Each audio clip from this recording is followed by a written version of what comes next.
விபத்தில் உயிரிழந்தவர்களுக்கு ரூபாய் 10 லட்சம் இழப்பீடும், முக்கியமாக ஈமச்சடங்கு செய்ய உதவித்தொகை ரூபாய் 25,000 தருகின்றனர். 90% மாநில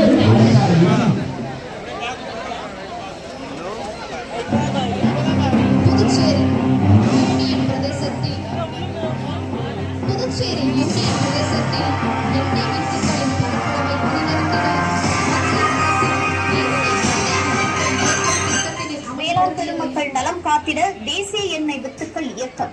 உயர் ரக மணிலா ரகங்கள் மூலம் அதிக மகசூல் பெறுவோம். அதிக எண்ணெய் உற்பத்தி மூலம் இறக்குமதி குறைப்போம். அந்நிய நாடுகளின் மேலுள்ள சார்பினை குறைத்து அந்நிய கால்நடை நலத்துறையின் அலங்கார வண்டி இதோ அரங்கை நோக்கி வருகிறது.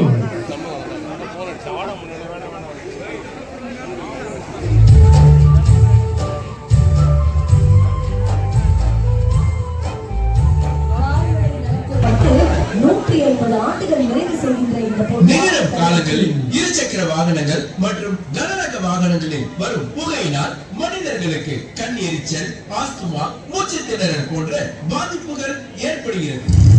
இதனை தவிர்க்க நாம் என்ன செய்ய வேண்டும் என பஞ்சபூதங்களான காற்று, நிலம் மற்றும் நீர் நமக்கு கூறுவதை கேளுங்கள். அன்புள்ள புதுச்சேரி மக்களே, நான் காற்று பேசுகிறேன்.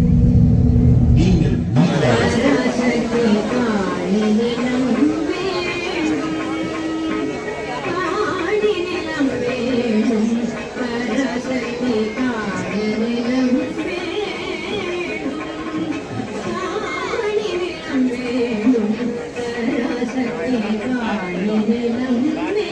வளர்ச்சியடைந்த பாரதம்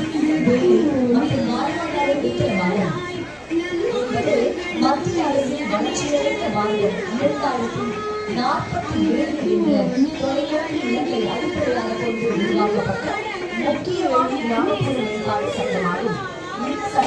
புதுச்சேரி மின்துறை அலங்கார ஊர்தியானது ரூபாய் 840 கோடி மதிப்புள்ள புதுச்சேரியின் மின்சார எதிர்காலத்தினை வெளிப்படுத்தி இந்த அலங்கார ஊர்தி வளர்ச்சி, நவீன தொழில்நுட்பம் மற்றும் தன்னிறைவில் பிரதிபலிக்கிறது.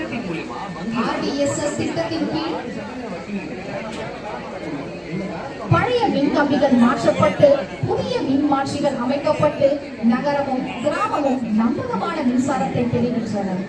ஸ்மார்ட் மீட்டர் திட்டத்தின் மூலம் இலவச மின் மீட்டர்கள் அந்த பூரவே அது எடுத்து வந்து எல்லாரையும் பிரிச்சுட்டேன். இப்பதான் எனக்கு தன்னம்பிக்கை வளர்ந்துருக்கு. இதை கேட்ட சக்திவேல் தானும் லட்சுமணனை போல தன்னம்பிக்கை கொண்டு சாதிக்க வேண்டும் என்று மனம் திருந்தி தன் தாயுடன் மருத்துவமனைக்கு சென்றது.